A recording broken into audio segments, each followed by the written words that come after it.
Minister Malusi Gigaba outlined a list of reforms his department is undertaking to address problematic areas that they have identified as the department.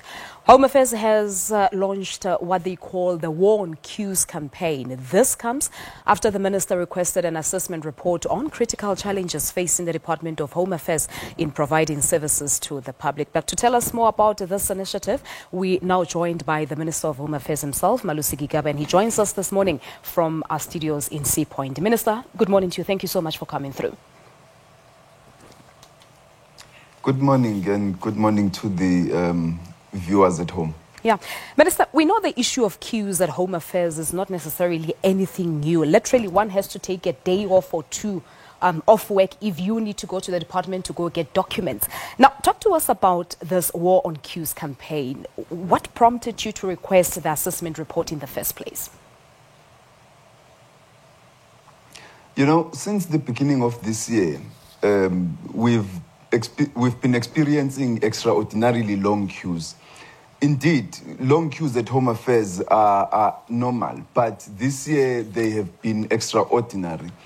You know, if you look at a spreadsheet of how our offices are performing per month, you will realize that between December and January this year, the numbers at virtually all our offices increased exponentially. They jumped up, say, from 3,500 per month to 7,000 per month, which means that if the numbers increase over the entire month, they also had increased on a day-to-day basis. And this increases pressure on our officials because they have to service increased numbers of people without increasing staff and personnel that will assist them.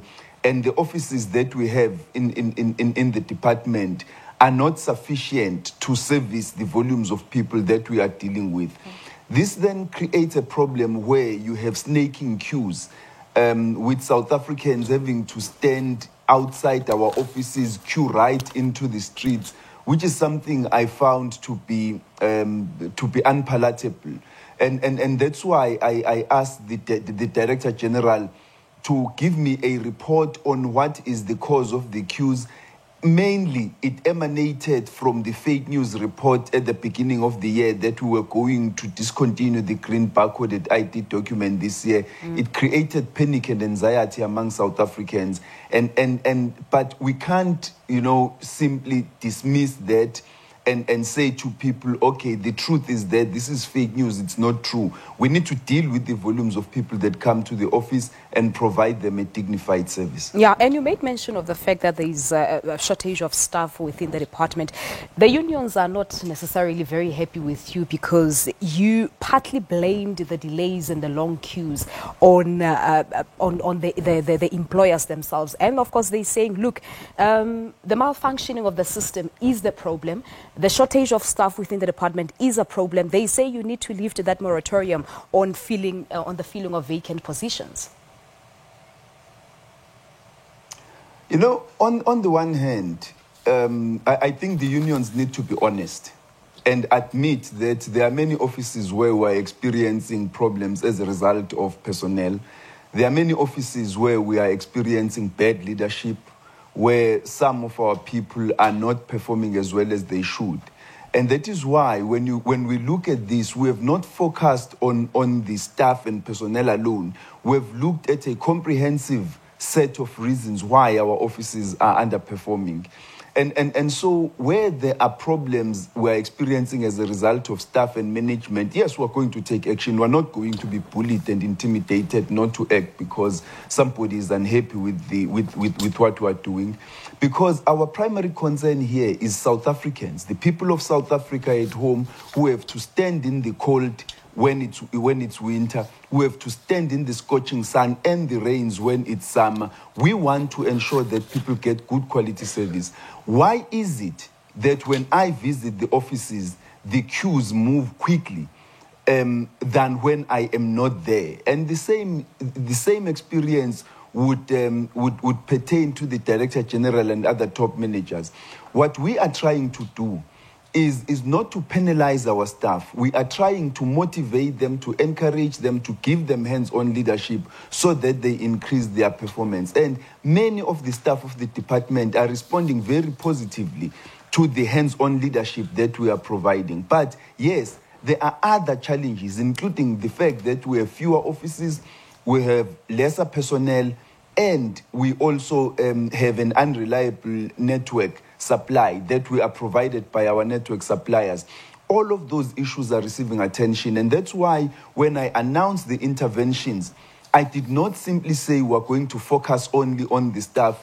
I mentioned a comprehensive number of interventions that we're going to implement in order to improve the situation and be able to provide a dignified service to South Africans and succeed in this war on queues.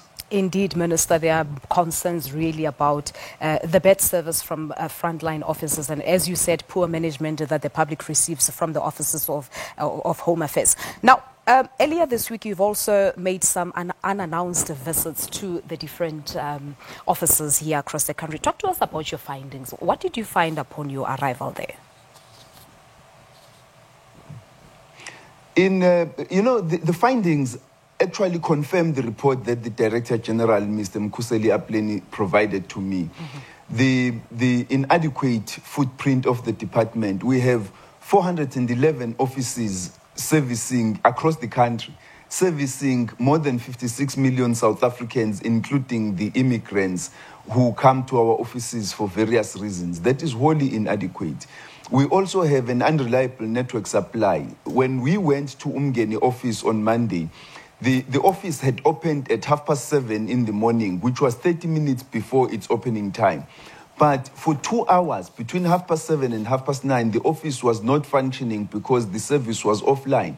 It's not because of the mistake of the officials in the department, it's because the network supplier is providing us an unreliable service, and we have had to discuss with the Minister of Telecommunications to have the network supplier changed so that we can get a reliable network. One of the photo booths at our offices was malfunctioning, and it had been reported 2 weeks ago, but there had been no intervention by the service provider to come and fix it and ensure that it is functioning. It then creates queues for people who are coming to take photographs, because the photographs are now taken at Home Affairs through our photo booths. So there's a whole series of problems. If you go to the Pietermaritzburg office, you have people coming from as far away as Howick, New Hanover, Impendle, and Ebulwa, who come to this one office in Pietermaritzburg, and we are not able to provide them a service closer to where they are. And so we need to intervene. One, the most important thing for us is to finalize the public-private partnership framework with the banks, because the banks are ready. Home Affairs is ready. We need to expand the services that people can get through the branches of the banks so that we can increase the department's footprints through our partnership with the private sector. We also need to ensure that Public Works intervenes speedily to build more offices for us, because even of the 411 offices that we have, only 184 of them are live capture offices, which means can take smart ID card offices. If we don't build more offices, the rest of the offices we have, we will not, even if we wish to, become smart card compliant, because they are either too small, they don't have a data network, and all of those problems. And we are going to introduce the mobile units during the course of the year. 78 mobile units will be launched before July this year, which will assist us to reach out to rural areas and to learners at schools. All right. But I think on a much more positive note, Minister, credit has to be given where it is due in terms of the turnaround time for the issuing of documents. The department has improved in that regard. I think you'd agree with me. I made an application for my son's passport in Bloemfontein on Monday. On Wednesday, I received an SMS saying, come collect it. It is ready. Now, moving on to something else much more different now. As part of Parliament's investigations this week, the Portfolio Committee on Home Affairs adopted the terms of reference for the inquiry into the process undertaken by your department to grant the Gupta family naturalization. What's your response on the establishment of this inquiry, Minister? It's actually a necessary inquiry because it will not only look at the naturalization of this family since 2002 and even the years prior, but it will also bring the spotlight on the naturalization process in the country, the legislation we are currently administering and executing as the department, and if there are any changes that need to be implemented in that regard, they will then have to be introduced as a result of the lessons learned. So I think it's going to be very important for us, and that's why, as the department, part of what we have looked at is the introduction of adjudication panels that are composed of independent people so that we can, in a way, shield the department from having to undertake this process itself and provide a much clearer and more auditable process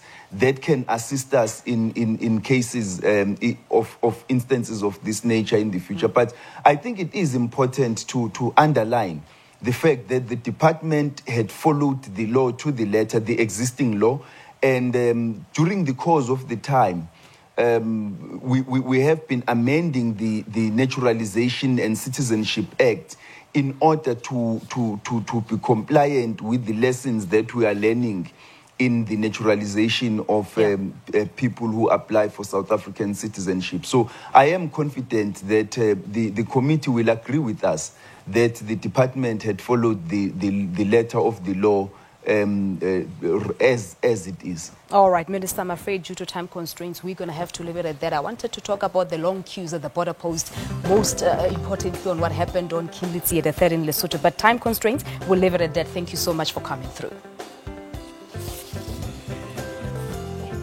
All right, Minister of Home Affairs, Malusi Gigaba, joining us this morning live from our studio ANC Point, of course, talking to us about a whole range of issues, including long queues, of course, as the Minister has said, they are looking into that particular issue. We're taking a break here on Morning Live.